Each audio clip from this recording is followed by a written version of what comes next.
Hey Canada, I'm on my way to work like many of you, and yeah, you know, I've got to tell you that what's happening in this country right now, sans any kind of conspiracy theories, is nothing short of astounding in terms of the levels of, government control entering into our lives.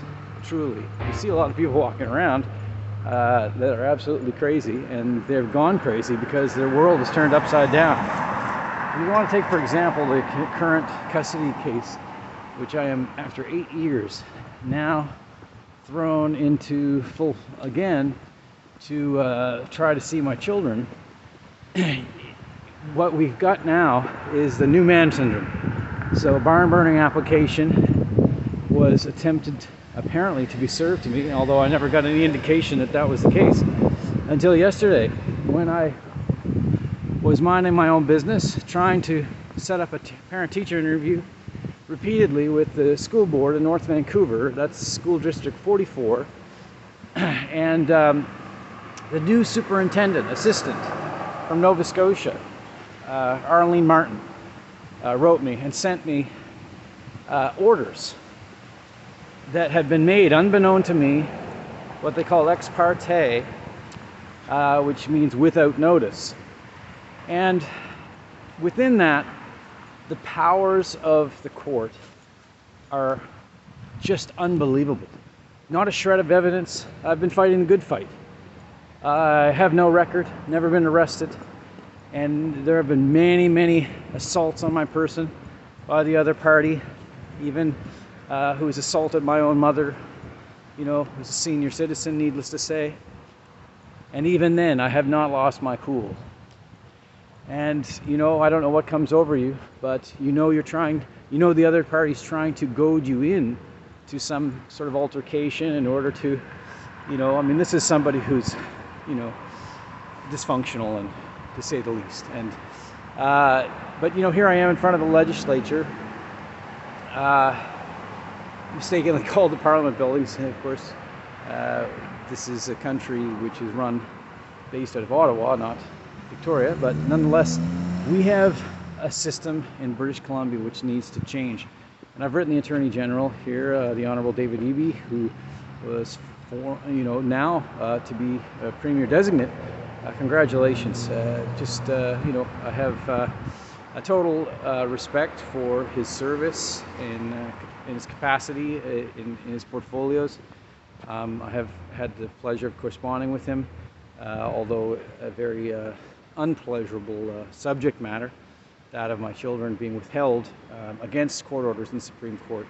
Now, what has occurred is that, try not to be too long-winded and get to work, I guess I've got to keep walking, but is that the other party has got a woke lawyer. All that aside, they're quite cagey, because what they're trying to do is they've tried to keep the application and court order secret to eat up a potential appeal time.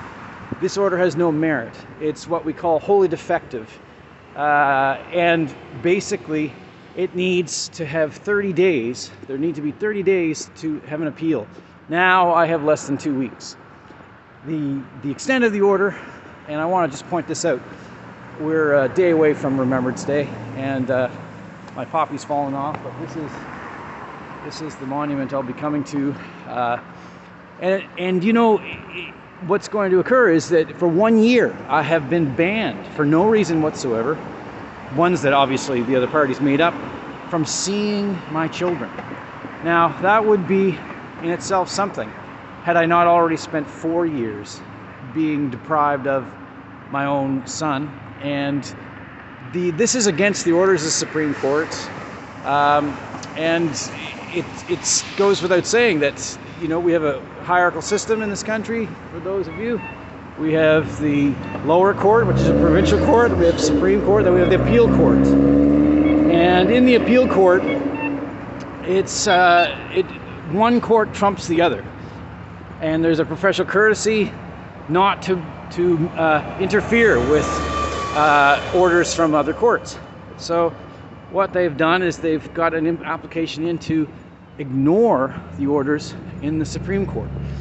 And you know, the costs associated with mounting an appeal or just doing anything in legal capacity is prohibitive. Now, provincial court, it could be said not so much, but granted, you have to take time off work, and I don't have that ability. And you know, preferably you have the benefit of counsel, and nor do I have that.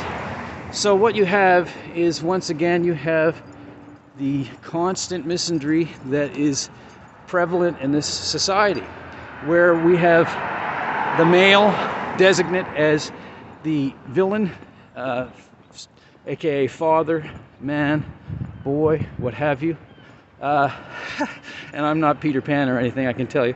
But anyway, you've got this constant situation where you've got a disproportionate measure of power handed to mother, and you have a father stripped of all parental ability. And what happens is the children suffer tremendously.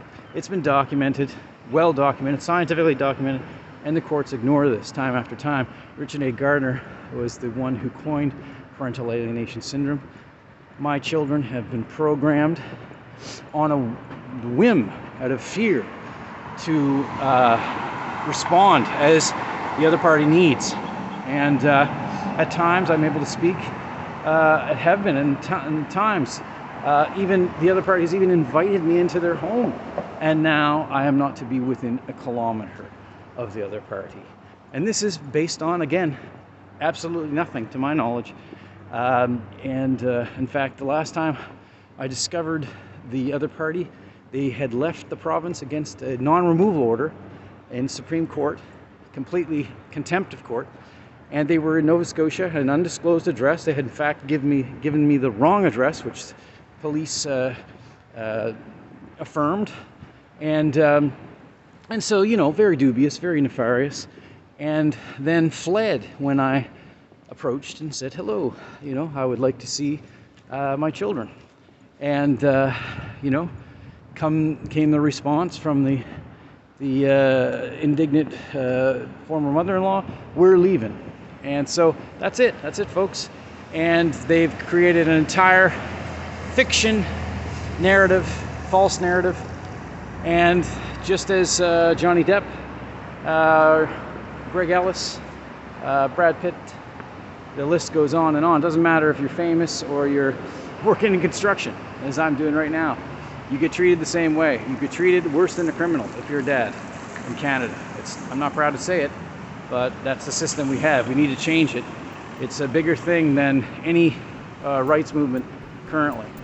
And we need to, not only, reform won't do it. We need to abolish family law altogether. It's archaic. It is a product of indentured servitude. And we got rid of debtor's jail. We got rid of slavery.